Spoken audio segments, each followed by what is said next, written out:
शङ्करांश भूम शङ्करार्यपीठसद्गुरून् शुद्धसत्त्वभासुरान् सुवर्त्मनीतभूसुरान् सर्वभूतसौख्यदान् क्षमाकरान् यतीश्वरान्.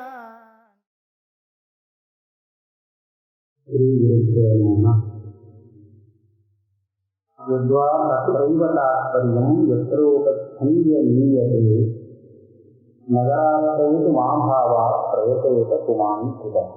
அதாவது என்ன பிரசங்கம் அப்படின்னு கேட்டா, சொர்க்ககாமோ விஜயதா அப்படின்னு சொர்க்கத்திற்காக யாகம் சொல்லப்பட்டதாக தெரிகிறது. ஆனால் அது அப்படி இல்லை. இந்த யாகம்னா சொர்க்கம் வரும் அப்படின்னு சொல்றது வெறும் விபச்சந்தனம். விபச்சந்தனம்னா என்ன?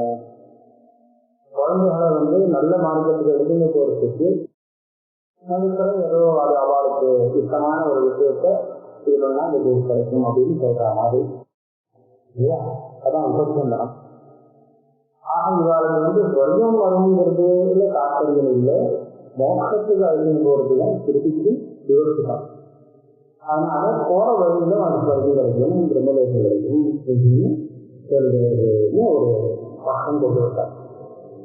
அந்த பக்கத்தை என்ன செஞ்சுட்டாருன்னு சொன்னா, லோகத்துல நீ ஒரு வாக்கியத்தில் அப்படி அர்த்தம் சொல்றதா இருந்தால் அது பௌருஷய வாக்கியத்துல அந்த சொல்றவனுக்கு அப்படிப்பட்ட அபிப்பிராயம் இருக்கக்கூடும். ஆனா வேதத்துல அப்படி அபிப்பிராயம் சொல்றதுக்கு வக்காவே இல்லையே. அப்ப சப்தத்திலேருந்து என்ன அர்த்தம் தெரிகிறதோ அதை அப்படியே எடுத்துக்கணுமே தவிர இது இதுக்காக சொல்லலை, இது உபசன்னத்துக்காக சொல்லணும் அப்படிங்கிறத நீ தீர்மானம் பண்ண முடியாது அப்படின்னு சொல்லி செஞ்சுட்டேன். அதே விஷயத்துல இன்னும் கொஞ்சம் மேல கொண்டு வர பிரலோபனமும் உபசந்தனமும் ஒன்று. பிரலோபனம் அப்படின்னு சொன்னாக்கா அந்த வழிக்கு போகிறதுக்கு அழைச்சிட்டு போறதுக்கு இந்த பலம் அங்க கிடைக்காது, இருந்தாலும் தோணுது. அதுதான் உபசந்தனம். பிரலோபனம்னா நிஜமாவே கொடுத்தா அது வேற விஷயம். நிஜமாவே அந்த பலத்தை கொடுத்தா அது உபசந்தனம் இல்லை. கொடுக்குறேன் அப்படின்னு சொல்லி ஏமாற்றி அழைச்சிட்டு போகும். எத்வா தத்தைவ தாத்பரியம் என்ற உபசீதிய நிலையத்தை என்ன சொல்றா, அந்த உபசந்தனம் பண்ற இடத்துல எப்படி இருக்கு அப்படிங்கிறத பார்ப்போம். இந்த திட்டாந்தம் கொடுத்து இவன் நகரத்துக்கு போகணும் அப்படின்னு நினைக்கிறான்.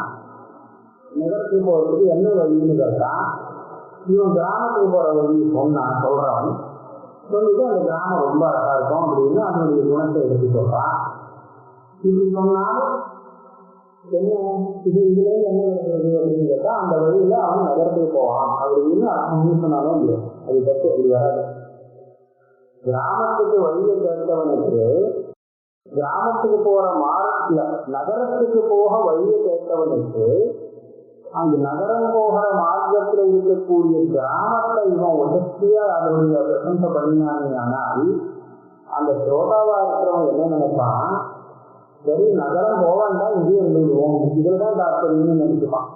நாம நகரத்துக்கு போகணும்னு வழி கேட்டான், அதை அப்படின்னு பார்க்கும் இல்லைகள் இருக்கு. அந்த கிராமம் போற வழியில உள்ள மார்க்கத்துல உள்ள கிராமம் தான் ரொம்ப வசதி, ஆனா நம்ம அங்கே இருந்து விடுவோம் அப்படின்னு பிரதிநிதி வரும். அதனால என்ன ஆகுது, இந்த உபசந்தனம் பண்ணி பிரலோபனம் பண்ணி இவன் எதனுடைய மார்க்கத்தை காண்பிக்கிறானோ அதுதான் அவன் சொல்ற விஷயம். இது உபசந்தனம் அப்படிங்கிறத அவன் புரிஞ்சுக்க முடியாது. சிவட்டாவாக இருக்கிறவன் எதை உசக்தியாக அவன் சொல்றானோ சரி அங்கே போயிடுவோம் அப்படின்னு நினைப்பானே தவிர இதை தாண்டி நாம ஒரு நகரத்துக்கு போகணும் அப்படிங்கிற அந்த எண்ணமே அவனுக்கு கூட. அப்ப அந்த விதத்துல மோசத்துக்கு போற மார்க்கத்துல இந்த மாதிரி சொர்க்கம் இருக்கு, பிரம்மலோகம் இருக்கு, அது பேர்பட்டது அப்படின்னு அந்த விசேஷமா சொல்லிட்டாங்கன்னா இவன் மோசத்துக்கு போறதுங்கிற எண்ணத்தையே விட்டுடுவான். சரி இதுவே சரியா இருக்கு, இதுவே போறோம் அப்படிங்கிற எண்ணம் வந்தது. எத்வா தத்தைவ தாத்பரியம் என்ற உபசந்திய நிலையது. இவன் உபசந்தனம் பண்ணி எந்த வித சொல்றானோ அங்கதான் தாத்பரியம்னு அவன் புரிஞ்சுப்பான். நகராத்தவுக்கு மாபாவா பிரயதேக குமான் குதா அப்படின்னு கேட்டுக்கணுமா நகரத்துக்கு போனதுதான்.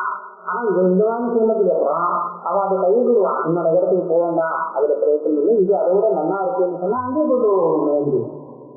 அதனால ஒரு பிரபானம் இல்லாததுனால நகர பிராப்திக்காக பிரயத்தனத்தை இவன் கைவிட்டு விடுவான். புதக பிரயத்தனத்தை இதுதான் ரொம்ப உபசகரம் பண்ணினதுனால. அப்போ சொன்னா ஒரு சமயம் அவன் அப்படி தெரிஞ்சுக்கலாம். அதாவது இவன் ரொம்ப ஸ்தோத்திரமாக எதை செய்யறானோ அதுலதான் தாற்பயம் தான் ஸ்ரோதாவுக்கு புரியும். அதை நான் ஒத்துக்கிறேன், அப்படிதான் லோகத்தில் பிரதிதி. இருந்தாலும் வாஸ்தவ வஸ்து தத்துவம் எப்படி?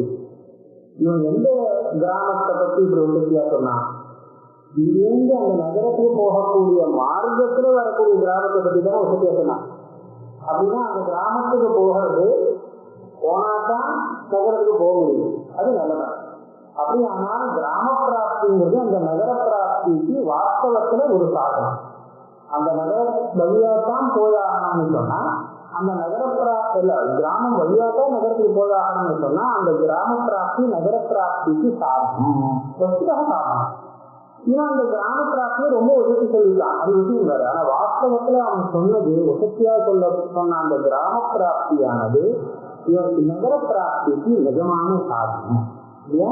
அதே மாதிரிதான் இங்கே ஸ்வர்க்கம் சொன்னது, சொர்க்கமோ பிரம்மலோகமோ சொன்னது மோட்ச பிராப்திக்கு நிஜமான ஒரு சாதனமாக இருந்துட்டு போட்டீங்கன்னு கேட்பான்.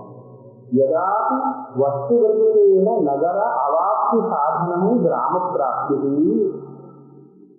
வஸ்துவர்த்தனை இதை சொன்னதுலேருந்து எனக்கு தெரியாது, இருந்தாலும் வாஸ்தவத்துல இந்த கிராம பிராப்தி நகர பிராப்திக்கு சாதனமாக இருக்கு. அதாவது அர்த்தா மானதா. அப்பவும் இவருடைய சப்தத்திலிருந்து தந்தை இந்த நகர பிராப்திக்கு இது சாதனம்னு தெரியாது. இது அர்த்தாத்தாக வேற ஒரு பிரமாணத்தால் எனக்கு தெரிஞ்சுக்க வேண்டியிருக்கு. இவன் தந்தை அந்த சப்தத்திலிருந்து அவனுக்கு தெரியுது என்னமோ கிராமத்துக்கு போனங்கிறது. அதே மாதிரி சொர்க்ககாமங்கிற இந்த வாக்கியத்தை பார்த்தோமானால் இதுலேருந்து மோட்சத்துக்கு போறதுக்கு சொர்க்கம் ஒரு வழின்னு தெரியாது. யாகம் எல்லாம் சொர்க்கத்துக்கு போகலாங்கிற இவ்வளவுதான் அதுலேருந்து தெரியுமே தவிர இது சொர்க்கத்தை ஒரு சமயம் மோட்சத்துக்கு போற வழியாக இருக்குமானால் இருக்குங்கிறது ஒன்றும் பிரமாணம் இல்லை. இருக்குமானால் இதுக்கு இருக்கலாம், ஆனால் இந்த சப்தத்திலிருந்து அந்த விஷயம் தெரியாது. அதாவது அர்த்தா மானதா கிராமாத்தியர் நகர பிராப்தி. கிராமாப்திங்கிற முன்னாடி கேட்கணும், இல்லைன்னா கிராமாத்தியர் நகர பிராப்தின்னு சேர்ந்த மாதிரி இருக்கு. ஏதாவது வஸ்துவர்த்தேன நகர அவாப்தி சாதனம் கிராமாப்தி கதாபி நகர பிராப்தி அர்த்தாத் மானதா. சரி, அப்ப அர்த்தாத்து ஒண்ணு இருக்கட்டும், ஆனா அதுலயும் தாக்கரியம் இருக்கலாமே வக்தாவுக்கு. சொன்னது இவ்வளவுதான். ஆனா தாக்கரியம் என்னமோ சொல்லாத விஷயத்துல கூட சில சமயத்துல தாக்கரியம் இருக்கு. சில சமயம் நேரடியா இந்த விஷயத்தை சொல்லாமல் அதனுடைய சாதத்தை சொல்றதுன்னு கூட பழக்கத்துல இருக்கான். இப்போ அந்த மலையில நெருப்பு இருக்கா அப்படின்னு யாரோ கேட்டுருக்கான். பார்த்துட்டு புகையிறது அப்படின்னு சொல்லிட்டு கேட்டான். நெருப்பு இருக்கா இல்லையான்னு கேட்கறதுக்கு இவன் புகையிறது அப்படின்னு பதில் சொல்லலாமா அப்படின்னு கேட்டா சொல்லலாம். ஏன்னா அதுல இருந்து அவன் கண்டுபிடிச்சிக்க முடியுமே இல்லையா, இருக்கு இல்லைங்கிறத சொல்லலாம். நேர சொல்லாட்டா கூட இதுல இருந்து கண்டுபிடிச்சிக்க முடியும் இருக்கு. அப்ப ஆனா அவன் சொன்னது தாற்பயம் என்ன? புகை இருக்குன்னு சொல்றதுல தாற்பயமா இல்லை இது மூலமா நெருப்பு இருக்கு அப்படின்னு சொல்றதுல தாற்பயமா? சொன்னது என்னமோ புகை இருக்குதான், புகை இருக்குன்னு தான் சொல்லியிருக்கான், பாதாள சொல்லிதான். ஆனால் தாற்பயம் நெருப்பு இருக்கு, ஏன்னா அதைத்தான் இவன் கேட்டிருக்கான். அந்த விதத்துல இவன் மோட்சத்துக்கு தானே இப்ப மார்க்கத்தை கேட்டுன்னு வந்திருக்கான். இவனை முமுக்குவாவே வச்சுக்கிட்டார். அதாவது முமுக்கு ஒருத்தன் தான் வேதத்துல அடித்தாரு அந்த மாதிரி வச்சு கொண்டுக்கிட்டார். அப்ப மோட்சத்துக்காக அவன் கேட்கிறான். அப்படி வந்தவனுக்கு இந்த சொர்க்க மார்க்கத்தை காண்பிக்கிறது வேதம். சொர்க்கம் பிரம்மலோகம் இங்க போறதுக்கு மார்க்கத்தை காண்பிக்கிறதுன்னு சொன்னா இது இந்த மோட்சத்துக்கு ஒரு உபாயமாகத்தான் இருந்தாங்க. அர்த்தாத்தாக்கரியம் வரலாறு அது சொல்றார். அர்த்தாதபி ந தாத்பரியம் திரவியாரியன விதேருக. அர்த்தா இது வருது அப்படிங்கிறதுல கூட தாத்பரியம் இல்லை. திருஷ்டாந்தம் நான் சொன்ன திருஷ்டாந்தத்தை ஒன்றா தாக்கம் இருக்கலாம், ஆனால் இங்கே அந்த தாக்கம் இல்லை. காரணம் என்னன்னா சப்தமாத்திரானுசாரேன வேறு தாத்பரியதா. இங்கே கூட நான் இப்போ ஒரு உதாரணம் காண்பிச்சேன். அங்கேயும் அந்த நெருப்பு இருக்குன்னு சொல்றதுல தான் அந்த வக்காவுக்கு தாத்பரியம்ங்கிறது கேள்வி கேட்டாங்க. எனக்கு எப்போ புரியும் தெரியுமோ, இந்த புகை இருக்குங்கிறத வச்சு என்னால நெருப்பு இருக்குங்கிறத அனுமானம் பண்ண முடியுமோ அப்படின்னு தெரிஞ்சவனுக்கு தான். ஒரு சமயம் அது தெரியலன்னு வச்சுங்களேன், நான் என்னமோ கேட்கிறேன் என்னமோ கேட்டு போறேன் அப்படின்னுவோம் இல்லையா. நான் நெருப்பு இருக்கா இல்லையான்னு கேட்டா யாரும் புகையை கேட்டா அவங்கள்ட்ட அப்படின்னு கேட்டுட்டு போவோம் இல்லையா. இந்த புகையை வச்சு நெருப்பு இருக்குங்கிறது கண்டுபிடிக்க முடியும் அப்படிங்கிற அந்த அனுமானத்திற்கு யாருக்கு தெரியுமோ, நெருப்பு அவசியம் இருந்தாலும் புகை இருக்குன்னு சொன்னா அப்படின்னு யாருக்கு தெரியுமோ அவனால தான் கண்டுபிடிச்சிக்க முடியும். சரி, அவன் சரியாதான் சொல்லியிருக்கான், இவனுடைய தாற்பயம் அதுதான் அப்படின்னு இல்லையா. ஆக அது தெரிஞ்சுக்கிறதுக்கு இவருடைய ஒரு யோகியத்தை, சோதாவுடைய யோகியத்தை தேவைப்படும். ஆனால் ஸ்ருதியில வந்துட்டோம்னா சப்தத்தை தெரியுது, அதுக்கு மேல அங்க ஒன்றும் பண்றதுக்கு சப்தம் இல்லையே. அவங்க அபிப்பிராயம் சொல்றதுக்கு சப்தமாத்திரானுசாரேன வேறு தாத்பரியதா, அந்த சப்தம் என்ன சொல்றதோ அதுக்குள்ள நாம எங்க அனுமதினா எது எங்க பண்ணலாமே சொல்ற. இதை தவிர்த்து அர்த்தாத்து வந்ததும் அதுல தாத்பரியம் சொல்லி கேட்கறதுக்கு அபௌருஷமான வாக்கியத்துல முடியாது. தாத்பரியம் இருக்கு அதுல இல்லை அப்படிங்கிறது எப்படி சொல்ல முடியாது. அதனால ஒரு திருஷ்டாந்தம் ஒண்ணு கொடுத்தாரு, திரவியார்ஜன விசேஷ. இந்த திரவியார்ஜன விஷயம் மீமாம்சையில விசாரிச்சிருக்கார். திரவியார்ஜனத்துக்கு ஒரு விதி வேணுமா என்ன? எல்லாரும் அந்த விதியை பார்த்துதான் திரவியார்ஜனத்தை பிரவர்த்திக்கிறாரா? அது ஒன்றும் இல்லை. அப்ப எதுக்கு விதி? பிராமண பிரதிகிரகாதினா திரவிய மார்க்கை ராஜனா ஜயாதினா அப்படிலாம் சாஸ்திரம் இருக்கு. இது விதி சாஸ்திரம். இவருக்கு அந்த சத்கர்மான்னு சொல்றோம் இல்லையா, 6 கர்மா. 6 கர்மாவில 3 கர்மா திரவியார்ஜனத்துக்கு உபாயமாகும். யாஜனம், அத்தியாபனம், பிரதிகிரகம். இது 3 பிராமணனுக்கு திரவியார்ஜனத்துக்கு உபாயம் அப்படின்னு சாஸ்திரம் விதிக்கிறது. இது விதிக்கணும்னு அவசியம் இல்லை. இது விதிக்காதாலும் இந்த காரியம் இதெல்லாம் திரவியார்ஜனத்துக்கு ஒரு காரணம்னு சொன்னா அது காரணம் சொல்லவே வேண்டாம், இதே கண்டுபிடிச்சு விட முடியும். இது பிரசித்தமா காரணம் இல்லையா. அப்ப விதி இருக்கா சொல்றது? பூர்வபக்தி சொன்னா அது ஞானம் லோகத்தில் தெரிஞ்ச விஷயம் தான். ஆனா இது கிரதுவுக்கு பிரத்வர்த்தமாக விதிக்கிறது. அதாவது பிரத்வர்த்தமா விதிக்கிறதுன்னு சொன்னா இவன் யாக அனுஷ்டானம் பண்ணணுமானால் இந்த 3 உபாயத்தினாலே வந்த திரவியத்தினால தான் அவன் யாகத்தை அனுஷ்டிக்கலாம். கிரதுவுக்காக இந்த நியமம். ஏன்னா இதை தவிரவும் நிறைய உபாயங்களுக்கு அர்ஜுனத்துக்கு தனார்ஜனத்துக்கு இல்லையா. அப்ப இந்த 3 உபாயத்தை மாத்திரம் பிராமணனுக்கு எதுக்காக சாஸ்திரம் இருக்கிறதுன்னு சொன்னா இந்த உபாயத்தினால வந்த திரவியத்தை கொண்டு அவன் கிருத்துவ அனுஷ்டானம் பண்ணினாத்தான் மேல் கொண்டு அதுல அபூர்வம் வரும். இதுதான் அந்த கிருத்துவுக்கு அப்படின்னு சொல்லி சொல்லணும். அப்பதான் இதுக்கு ஒரு சார்த்தத்தையும் வரும். ஏன்னா சொல்ல வேண்டிய அவசியம் இல்லை அப்படின்னு இந்த 3 தான் கிடையாதுங்கிறான். வேற விதமான திரவியம் வந்தா அதை வச்சு யாரும் பண்ண முடியாது அப்படின்னு பூர்வபக்ஷம். இது பூர்வபக்ஷம். இதுக்கு ஒரு சார்த்தத்தையும் சொல்றதுக்காக அப்படி இருக்கும். இதுதான் என்ன சொல்றான், அது தத்துவம் இல்லை, இது புருஷார்த்தம். இது பிரதிக்காக இப்படி பண்ணிக்கலாம், தனக்கு வேணும்னா எப்படி வேணாலும் சம்பாதிக்கலாம், அந்த விஷயம் கிடையாது. புருஷார்த்தமாகவே தான் இந்த நியமம். இது ராகப்பிராப்த விஷயத்துல கூட நியமம் பண்றதுக்கு அவகாசம் இருக்கு.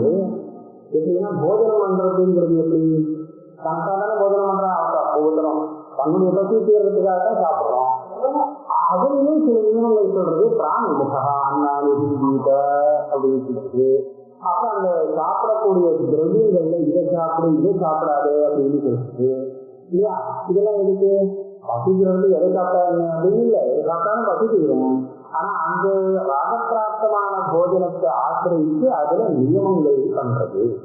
அந்த மாதிரி ராகப்பிராப்தமான தனார்ஜன உபாயங்கள் பலது இருக்கும் போது அதுல இந்த உபாயங்களை எடுத்து இதைத்தான் ஆசிரியக்கணும் அப்படின்னு நியமம் செய்யும். மற்ற இது மூலமாக வந்தால் தோஷம் உண்டு.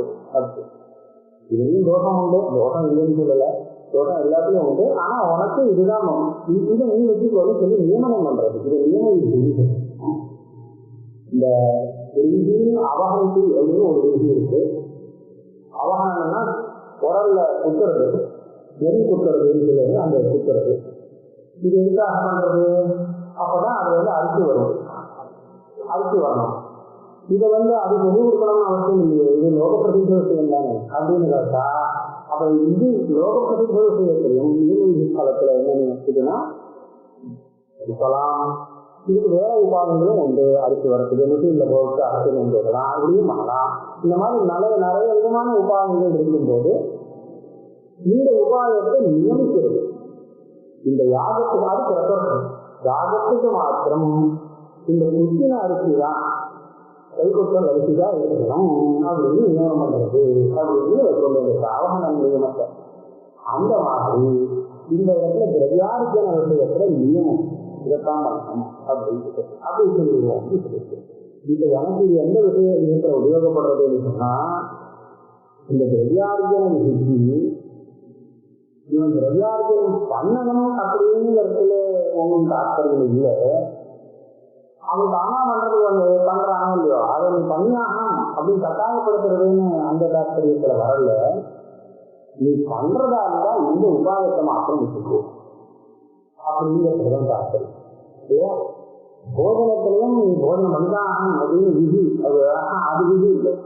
அந்த போஜனத்துல பண்ணும்போது எல்லாத்தையும் பண்றது இதை வர்ஜனம் பண்ணி இதை சேர்த்துக்கோ அப்படின்னு சொல்றதுலதான் தாற்பயமே தவிர கட்டாயமா பண்ணணும் இல்லை. என்னாச்சு, அது புருஷார்த்தம் தானே. இது நியமம் பண்ணினாலும் கூட அது கிரத்துவுக்காக நியமம் பண்றவங்க இல்லை, பொதுவாக புருஷனுக்காக செய்யக்கூடிய நியமனம். கிரத்து பண்ணினாலும் சரி, பண்ணாட்டாலும் சரி, இவன் அர்ஜனம் பண்றதுக்கு இந்த 3 உபாயத்து அப்படின்னு தீர்மானம் பண்ணிருக்கு. கிரத்துக்காக அப்படிங்கிறது கிடையாது. இது அந்த சித்தாந்தம் சொல்றாங்க. அப்ப என்ன ஆச்சு, இந்த இடத்துலயும் சப்தத்தினால எது சொல்லப்படுறதோ அந்த விஷயத்துலதான் தாற்பயம் இருக்கே தவிர அர்த்தா சொல்லக்கூடிய விதத்துல தாற்பயம் இல்லை. இன்னும் விசேஷமாக பார்த்தோம்னா அபௌருஷயமான வேதத்துல சப்தம் எதை சொல்லுறதோ அதுலதான் நம்ம தாற்பயத்தை தெரிஞ்சுக்க முடியுமே தவிர அது சொல்லாத அர்த்தா கிடைக்கிறது அப்படின்னு சொல்லி அதுல தாற்பயம் சொல்றதுக்கு முடியாதுன்னு சொல்லணும். ஸ்வர்காதம் எது தாற்பயம் நஸ்யாத், ஸ்வர்காதம் எது தாற்பயம் நஸ்யாத் ஐகாத்மியபோதம் முக்தௌ ந பவேத் ஸ்வர்கே வாக்கியபேதாத் நபத்யதி. இந்த ஸ்வர்காத பிராப்தியில இந்த வேதத்துக்கு தாற்பயம் அப்படின்னு இருந்தால் அப்ப ஐகாத்மியத்தை போதிக்கிறதுல தாற்பயம் இல்லைன்னு ஆகும்.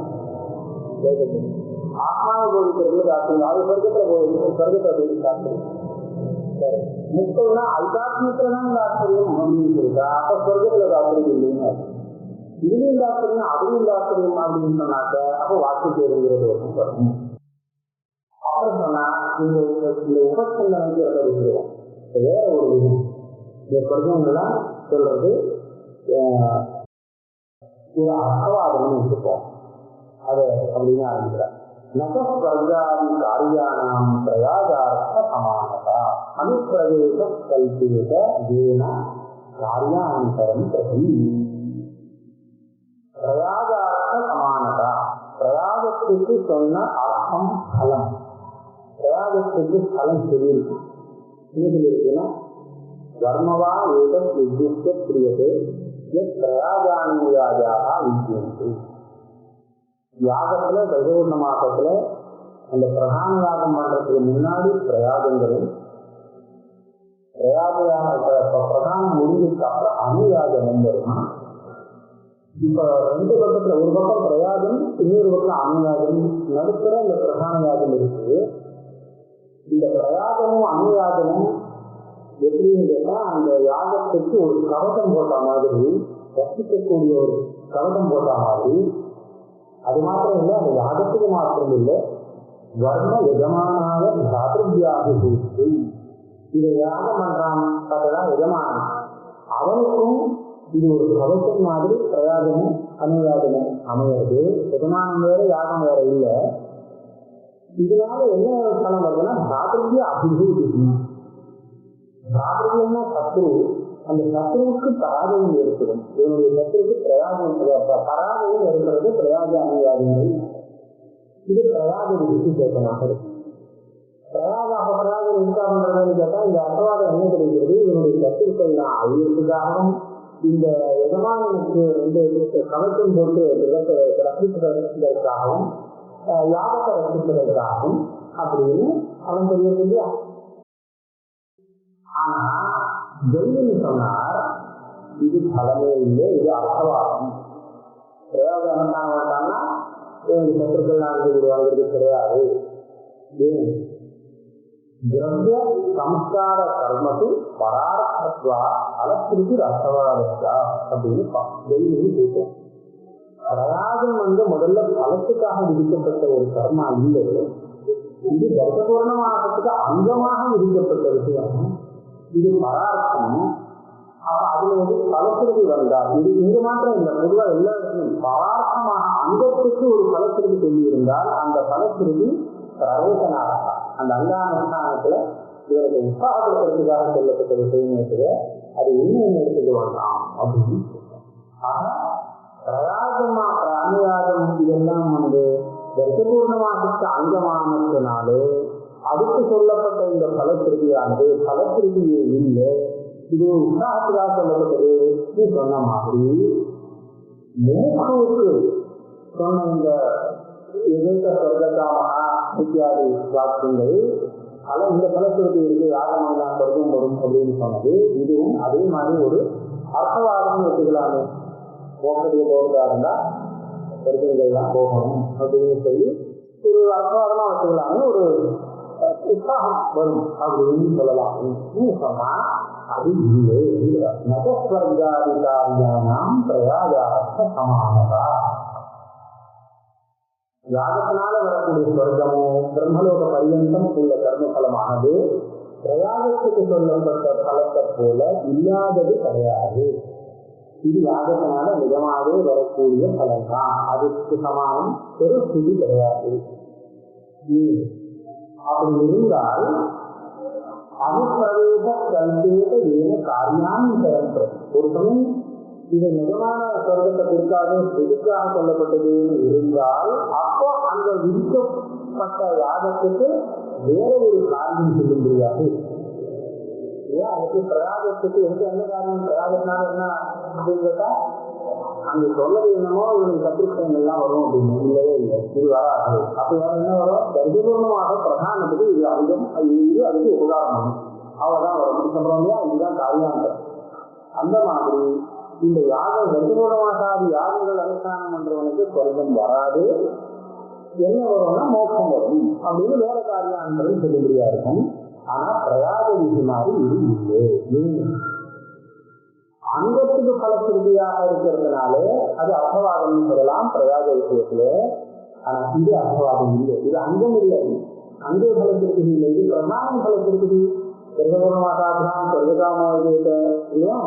அதனால இது அர்த்தவாதமாக எடுத்துக்க முடியாது.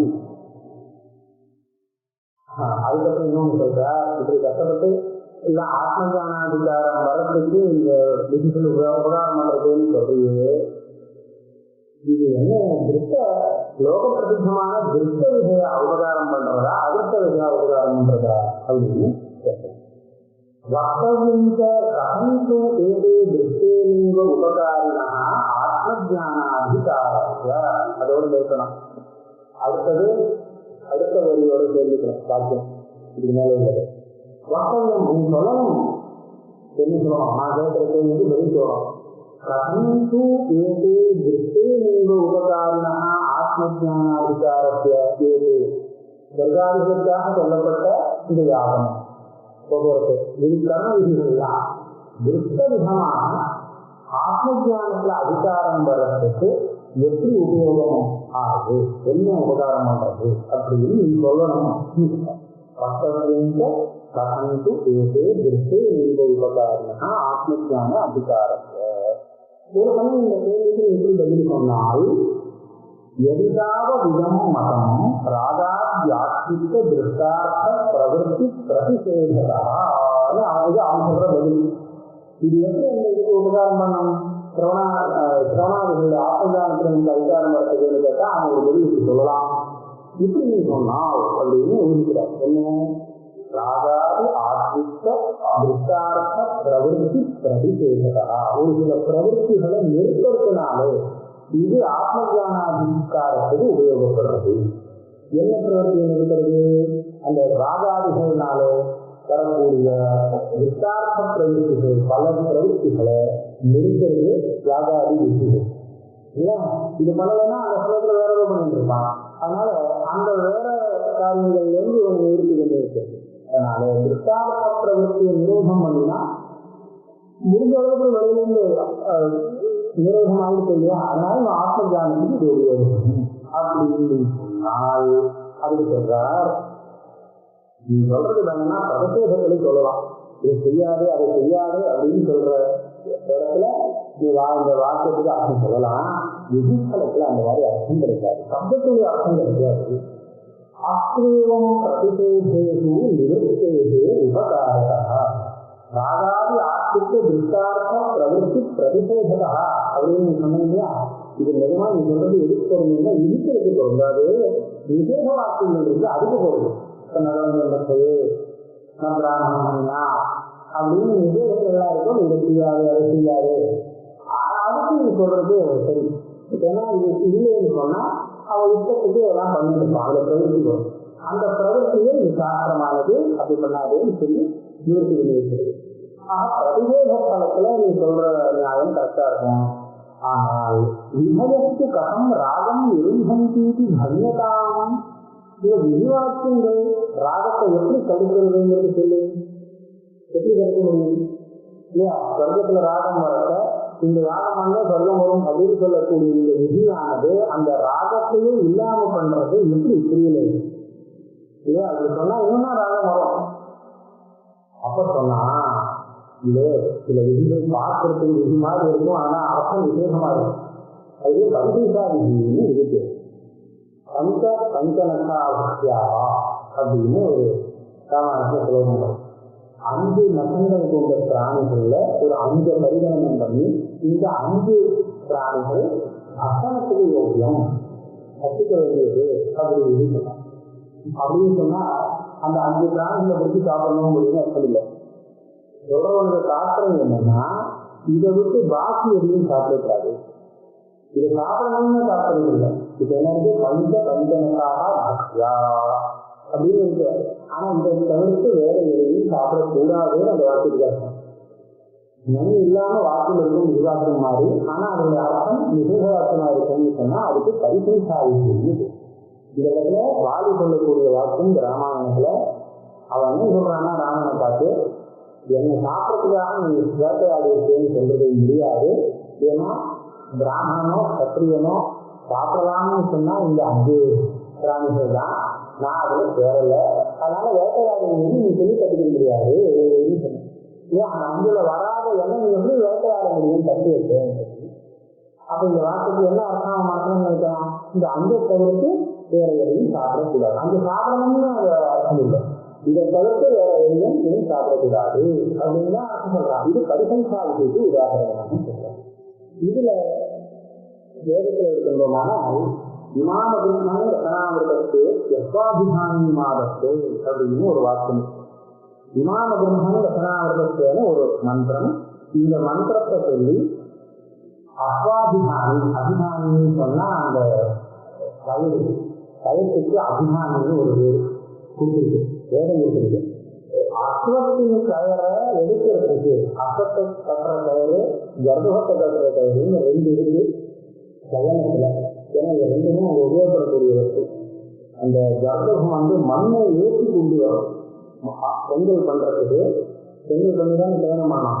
அந்த செங்கல் நிர்மாணம் இஷ்டக்கான நிர்மாணம் பண்றதுக்கு மண்ணு கொண்டு வரத்துக்கு அது உபயோகம். அந்த எங்கேருந்து கொண்டு வரணுமோ அந்த ஸ்தலத்துல அஸ்வத்தை விட்டு விசர்ஜனம், அப்பதான் அதை பூமி பவித்திரமாக முடியும். இப்ப இந்த 2க்கும் கயர் இருக்கு, அதுக்கு அபிமானி பேரு. இந்த அபிமானியை எடுக்கிறதுக்கு மந்திரம் சொல்லுது. இமாம பிரம்மன் ரசனாமிரதத்துவ அப்படின்னு இந்த மந்திரத்தை சொல்லி அஸ்வாபிமானி மாதத்துன்னு பிராமணன் இருக்கு. அஸ்வாதிகாரம்னா அஸ்வத்தினுடைய ரஜ்ஜுவை கிரகிக்க வேண்டியது, எடுக்க வேண்டியது. அப்ப அங்க என்ன விசாரம் வந்தது, இது கிரகிக்க வேண்டியது ஒரு பிராமணனுக்கு தெரியவே இல்லை. ஏன்னா அந்த மந்திரமே சொல்றது இத்தியசாதிகாரமே வேண்டாம், இமாம கிருஷ்ணம் ரசனாம். அப்ப ரசனையை இருக்கிறாங்கிற அந்த அர்த்தத்தை சொல்லறதுல இருந்து நமக்கு தெரியும் இந்த மந்திரத்தினால என்ன பண்ணணும் இல்லையா.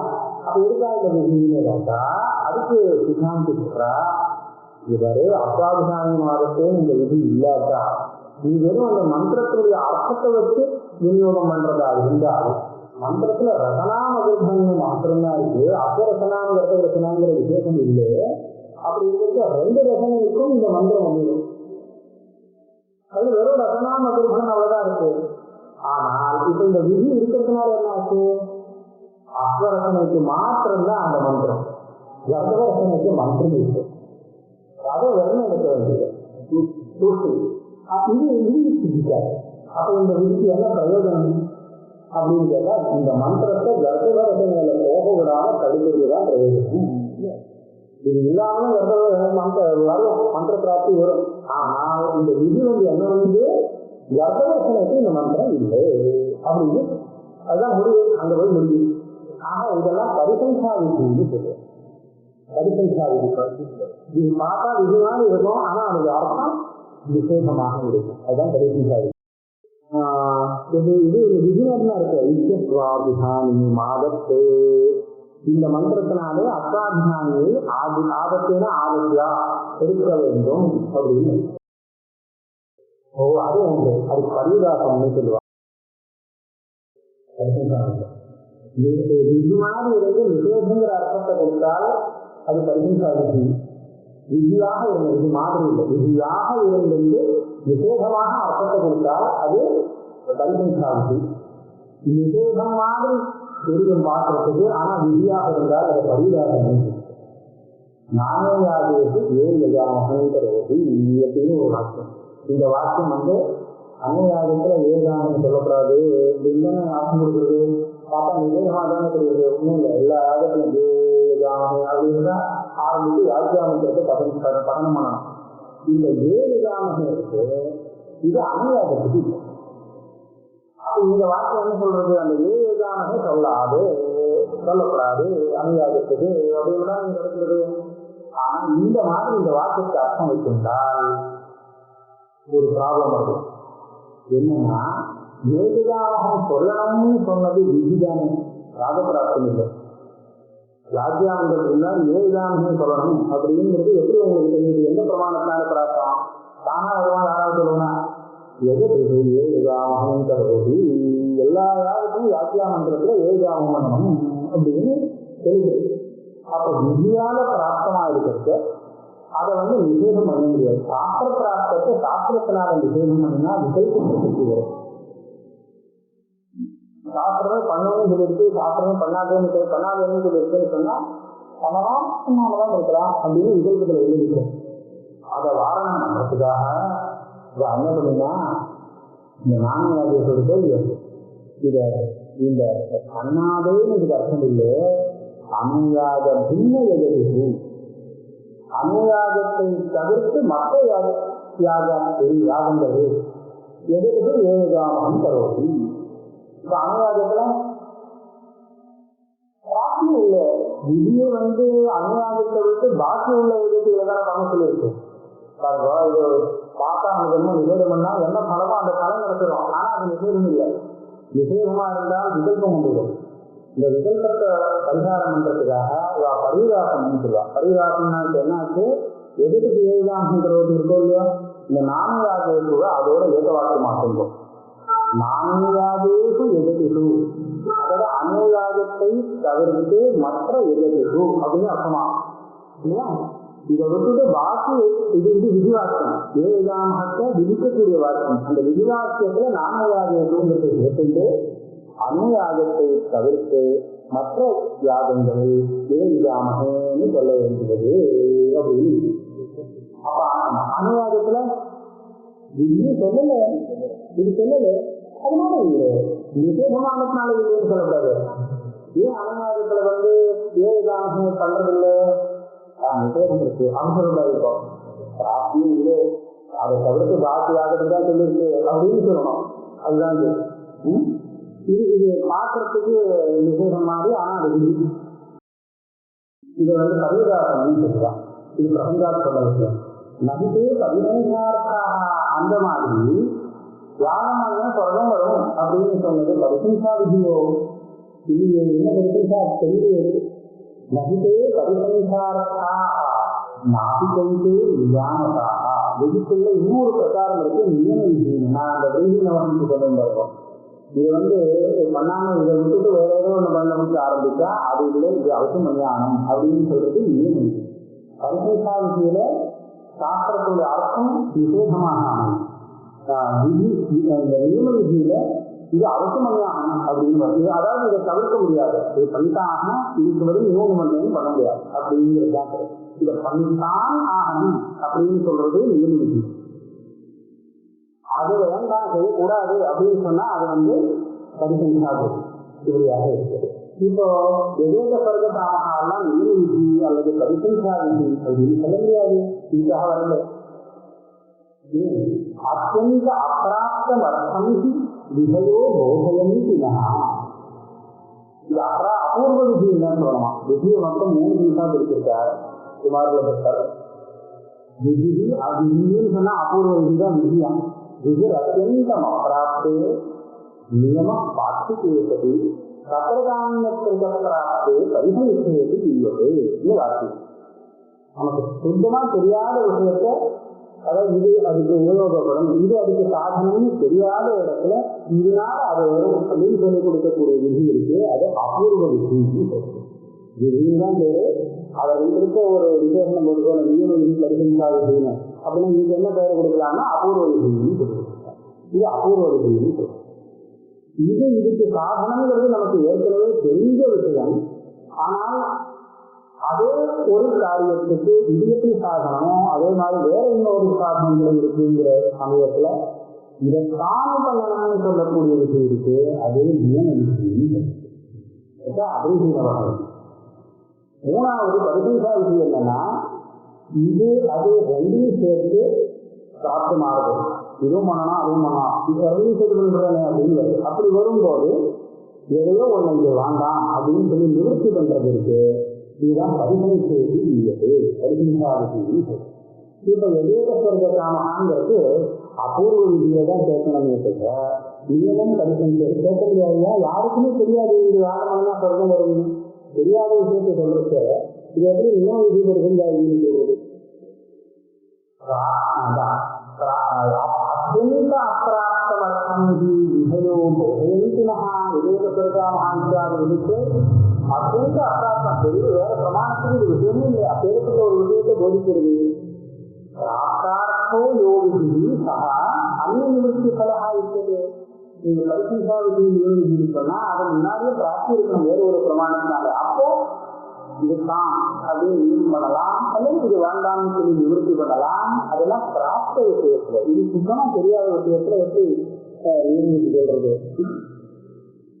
அப்ப சொன்னா தேவா சாங்கிரகணீகாவது பெரிய காரியத்தையா யதா அந்நியகாலீன பலா வைதி செய்யா இருக்கிறது. இப்போ சாங்கிரகணீன்னு ஒரு யுக்தி.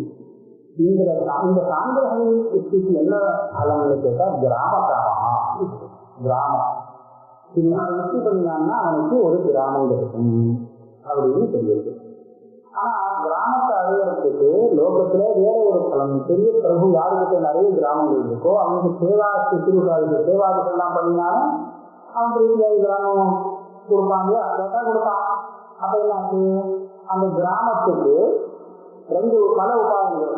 லோகசித்தமான உபாயம் சேவாதிகி, அவனை சந்தோஷப்படுத்துறது இல்லையா, இதெல்லாம் சாங்கிரகணி இது ஒரு உபாயம். இப்ப என்ன பண்றது?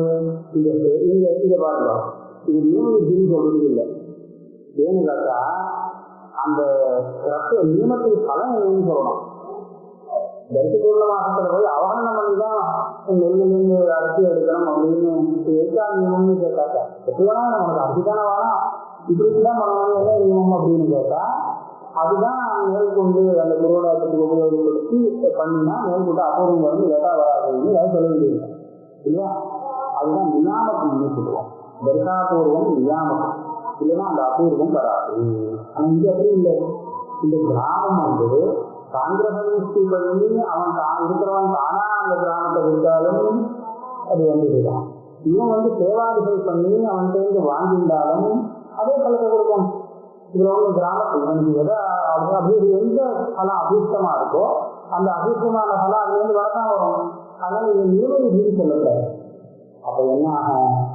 சேவா சாங்கிரகா, அதாவது சாங்கிரகத்தில பிரவருத்தி அல்லது சேவையில பிரவருத்தி, இது ரெண்டு துல்லிய காரியமாக இருக்கும். இது ரெண்டுக்குமே ஒரே விதமான பலம். கிராம பிராப்தி ரெண்டுக்கும் வர முடியும். அந்த மாதிரி இந்த ஸ்வர்காதி பிராப்தி அதே சமயத்தில் மோட்சத்துக்காக இந்த யாகாதிகள் சொல்றது இது ரெண்டும் பெரிய பலமாக எடுத்து சொல்லிக்க முடியாது. இது சொன்ன திருஷ்டாந்தமும் எனக்கு முதல்ல ஒதுக்க முடியல. எதா அந்நியகாலீன பலா வைதி கிரியாயியது. நீங்க சாங்கிரமூர்த்தி பண்ணிட்டாங்கன்னா அடுத்த காலம் உடனே உங்களுக்கு கிராமம் வரணும் ஒன்று. 10 வருடம்னு வந்து ஹிஸ்டி பண்றான், புத்திர வரணும்னு ஹிஸ்டி பண்றான். ஆனா உடனே அந்த கைமேல பலங்கிறது யோகத்துல இல்லை. அதனால இதெல்லாம் வந்து அந்நியத பலம் சொல்லியிருக்கேன். காரியத்துக்கு நிமித்த பலமா வந்தா உடனே வந்தாதான் வந்தது, ஏன்னா அப்புறமா வராது. ஆனா இதெல்லாம் எப்படின்னா உடனே வராதாலும் அப்படி ஜென்மாந்திரத்துல கூட வரலாம். உடனே வரலாம், வரக்கூடாதுன்னு சொல்லல, வரலாம். அப்படி வராதாலும் வீணா போகாது. அடுத்த ஜென்மாவில ஹிஸ்டி பண்ணாமலே அதெல்லாம் வரும் அப்படின்னு சொல்லி சொல்ற. சில பேருக்கு அவருடைய பிரயத்தனம் இல்லாமலே காட்டு வந்து சேர்றது, நிறைய பசுக்கள்லாம் வந்து சேர்றதான், பிரயத்தனம் ஜாஸ்தி பண்ணாது. அப்படின்னா என்ன அப்படின்னா இவர் நீங்க ஏற்கனவே பண்ணி வச்சிருக்கான், அந்த சமயத்துல வர வேண்டியது வராமல் இருந்துருக்கு, நின்று வேற ஏதோ காரணத்தினால வராமல் இருந்துச்சு, அது இப்போ வந்துருக்கு. அதனால சித்திராதிகள் அந்நியத பலங்கிறது இது சித்தாந்தமா அவர் கொடுக்குறாரு. அந்த மாதிரி கூட ஆகலாம். அப்போ இவன் என்ன பண்ணுவான், இங்க விகல்பத்துக்கு இடம் இல்லை. என்ன பண்ணுவான், அங்கே நிச்சயம் பண்றேன் ஏதாவது பண்ணி வைப்போம், ஏன்னா அது உடனே கிடைக்கும். இது இப்பதான் கிடைக்கும் சொல்ல முடியாது. ஜென்மாந்திரத்துல வந்ததுன்னா நமக்கு இப்போ வேணும், நமக்கு இப்போ அப்படிங்கிறதுனால இந்த இடத்துல விகல்பத்துக்கு போவாங்க. அந்த இது மாதிரி இல்லை. அதான் சேவா அந்த மாதிரி ஜென்மாந்திரத்துல காரணம் சொல்ல முடியாது. ஐதிக பலத்தை ஸ்வர்க்கம் சொன்னா ஜென்மாந்திரம் தான்.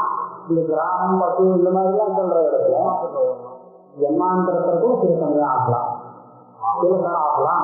இப்பவே அங்கமா வரலாம், சில சமயம் அது வராமலே போகலாம். அதனாலதான் காரியத்துக்கு மாத்திரம் அப்படி இல்லை. அதுதான் அது இப்போ வரலன்னு சொன்னா அப்படியே எப்பவும் வராது. இந்த வேஸ்ட் அந்த பண்ணி இது சரியாகலன்னு திருப்பி பண்ண வேண்டியது. சேவாகாங்கிரகாவது துல்லிய காரியத்தையா நச்ச அந்நியகாலீன பலா வைதி கிரியா இருக்கிறது. விகிதமான கிரியையானது அந்நியத கால பல, அதனுடைய பலம் இந்த காலத்தில் வரும் அப்படின்னு தீர்மானம் இல்லை. வரலாம், வராமல் போகலாம். அதிர்ஷ்டார்த்தாதி வைதிகிரியா, வைதிகிரியாங்கிறது அதிர்ஷ்டார்த்தம். அந்த அதிர்ஷ்டம் வந்து எப்போ அதுக்கு டைம் வருமோ அப்பதான் வேலை செய்யும். அதிர்ஷ்டார்த்தாதி திருஷ்டார்த்தாக ராகாத்யுக்தா பிரவருத்தையா, ராகாதிகளாக நான் பண்ணக்கூடிய பிரவருத்தி இருக்கு. இது நடுக்கிற அபூர்வம் ஒன்றும் வராது, நேர திருஷ்டபலம். அதனால கிராமோபாயின சேவாயா சாங்கிரகணியா அவிருத்ததா. கிராமோபாயின் சேவாவுக்கு இதுக்கும் சாங்கிரகனுக்கும் விரோதம் இல்லை. அதனால விசேஷத்தை சொல்ல முடியாது. இதுவோ அதுவோ இல்லை, இதையும் அதையும் ரெண்டும் அப்படின்னு வரும். கிரியாக பலமுத்தேவம் அது அடுத்தது மேல இந்த இடத்துல இருக்கு. அது